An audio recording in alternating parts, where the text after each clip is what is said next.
안녕하세요. 오픈마인드입니다. 오늘은 삼성 반도체에 대한 이야기를 좀 나눠볼까 합니다. 평택에 삼성전자가 세워지면서 이 반도체 공장이 처음에는 4개를 만들어진다라고 이야기를 하다가 지금 현재 6기까지 계획을 잡아놨습니다. 영상에서 보시다시피 1기 공장이 15조 6천억 정도 들어서 만들었고요.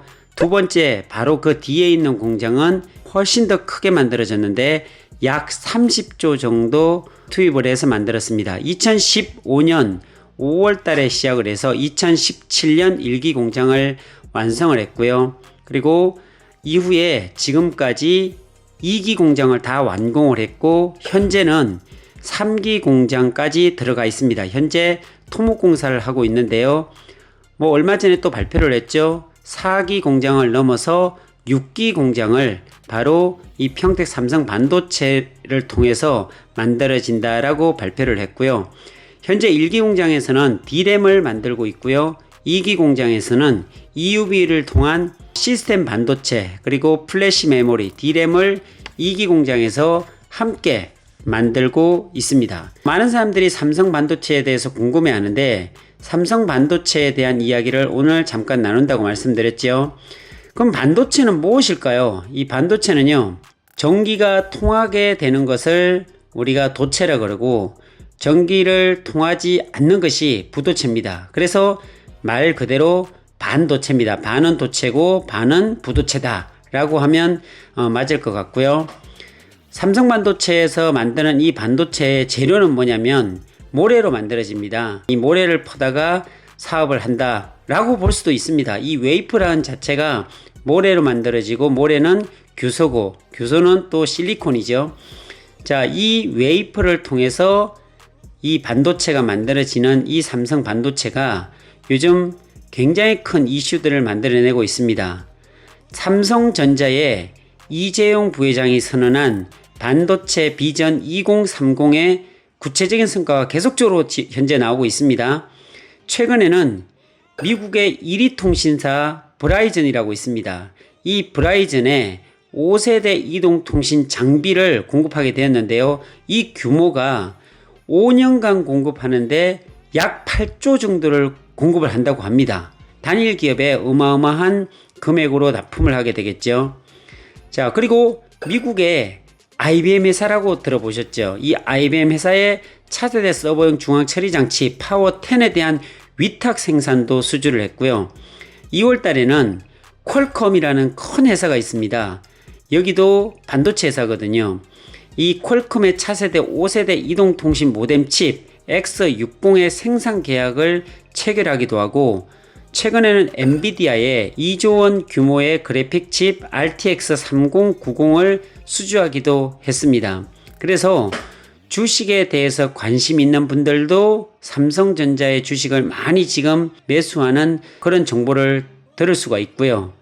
이렇게 반도체 시장이 갈수록 더욱 커져가는 가운데 어떻게 우리나라에서 반도체 산업이 성장할 수 있었는지에 대해서 알아가는 것도 참 중요하다라는 생각이 들어서 오늘은 반도체의 시작과 발전에 대해서 알아보려고 합니다. 이 반도체는요, 미국의 벨 연구소에서 트랜지스터를 개발하면서 시작이 되었습니다. 트랜지스터는 전류를 끊거나 연결하거나 증폭시키는 장치로 기존의 유리 진공관이 하던 일을 작은 반도체를 이용해서 해결을 했습니다. 이 진공관은 거리가 멀어질수록 전기 신호가 약해지는 현상을 개선하기 위해 중간에 신호를 증폭시켜주는 장치로 TV나 라디오 등 전자제품에서 사용했지만 부피가 너무 크고 전기 효율도 떨어지고 작동하는 데 시간이 오래 걸려서요. 이를 대체할 무언가가 필요도 했습니다. 그러던 중에 1947년 벨 연구소에서 게르마늄 반도체로 다이오드와 트랜지스터를 만들었습니다. 이는 진공관에 비해서 전자기기의 크기가 줄었고요. 소비 전력과 가격도 훨씬 낮춘 혁신이었지만 대량 생산을 하기에는 한계가 있었고 전력 소비가 너무나 컸습니다. 이러한 문제를 해결한 것이 다름 아닌 한국인 강대원 박사였습니다. 벨 연구소에서요. 강대현 박사는 1960년 실리콘으로 트랜지스터, 모스펫을 개발했습니다. 이는 반도체 산업의 비약적인 발전을 이끌었을 뿐만 아니라 오늘날 인류가 정보화 사회로 도약할 수 있었던 밑거름이 되었다고 할 수가 있죠. 그렇다면 미국에서는 이렇게 반도체 산업이 발전하고 있었는데 한국의 반도체 산업은 언제부터 시작된지 아세요?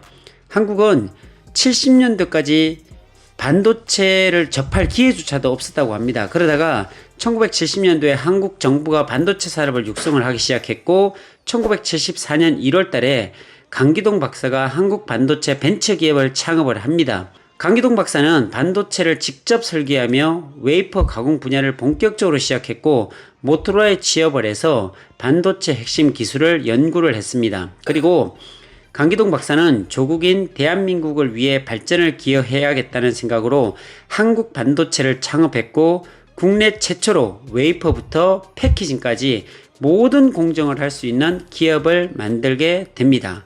이게 바로 한국 반도체의 역사의 시작이라고 할 수가 있습니다. 강기동 박사가 하이테크 사기꾼이라는 말도 있었지만 국내 최초의 반도체인 손목시계용 칩을 생산하였고요.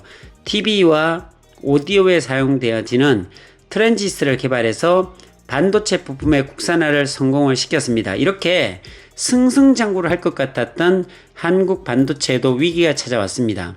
중동에서 유류 파동이 일어나 자금난으로 1년 만에 부도가 나게 되었고 한국 반도체를 삼성의 이병철 회장이 50만 불로 한국 반도체 지분 50%를 인수해서 합병을 진행합니다.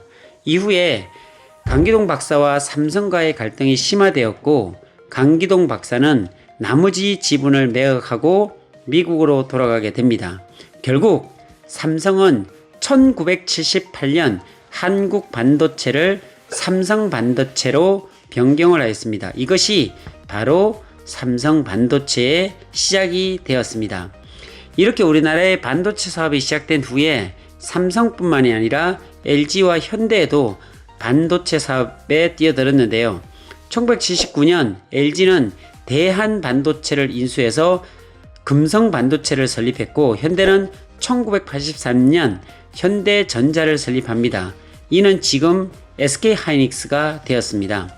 현대전자는 강기동 박사에게 사장 자리를 제안했지만 거절하여 현대 정주영 회장이 직접 사장 자리에 앉아 사업을 지휘했고 강기동 박사는 정주영 회장의 이런 과감함이 한국 반도체를 발전시키는데 가속화시켰다고 말씀을 했습니다. 이렇게 기업 간의 경쟁이 심해지자 한국의 반도체 사업은 커지게 되었습니다. 그 중에서도 삼성전자는 현재 반도체 시장에서 메모리 분야 세계 1위의 자리를 굳건히 지키고 있죠. 뿐만 아니라 반도체 비전 2030을 통해 비메모리까지도 1위를 향해 달려가고 있는 삼성전자의 행보가 기대가 됩니다. 고덕 국제 신도시와 함께 성장하는 평택 삼성 반도체 공장이 앞으로 6기까지 세워진다면 어떤 일이 일어날지 궁금하지 않나요? 더 많은 호재와 이슈들이 이어질 삼성전자의 소식은 앞으로도 계속 전해드릴 예정입니다. 삼성전자와 고덕 신도시에 많은 관심을 가져주시기를 바라겠습니다. 오늘은 여기까지입니다. 감사합니다.